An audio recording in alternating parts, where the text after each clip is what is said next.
Sir, பணம் என்பதுதான் வாழ்க்கை. வாழ்க்கைக்கு பிறகும் பணம் நமக்கு மரியாதை தரும். அதான் உண்மை. சும்மா பணம் கேவலமாக பேசிட்டு குணம் சொந்தம் அதெல்லாம் ப்ராக்டிக்கலாக பேசுங்க. பணம் தான்.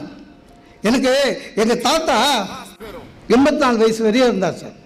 எங்கள் தாத்தாவுக்கு 18 குழந்தை. அதை தவிர போஸ்ட்மேனாக வேறு வேலை செஞ்சுருக்காரு. இல்லை, அப்போல்லாம் டெலிவரி கரெக்டாக இருக்கு. எங்கள் தாத்தா சொத்து சேர்த்து 3 வீடு வச்சார் சார். போயிட்டார், செத்துட்டார். ஆனால் அவர் வச்ச சொத்து இன்னைக்கு நாங்கள் அந்த வீட்டில் தான் இருக்கோம். எங்கள் தாத்தாவை நாங்கள் இன்னும் மறக்கலை. படமாக இருக்கார், டெய்லி கும்பிடுறோம். ஏன்? சொத்து வச்சுட்டு போல. சின்ன தாத்தா இருந்தார், அப்புறாணி. நேதாஜி சுபாஷ் சந்திர போஸ் கூட போய் அந்த இராணுவத்தில் சேர்ந்து இந்தியாவுக்காக உயிரை விட்டார். அவர் படம் கூட எங்ககிட்ட கிடையாது. சொத்து தான் செத்த பிறகும் நமக்கு கூட வரும். சொந்தக்காரன் இருக்கும்போதே ஓடி போயிடுவான்.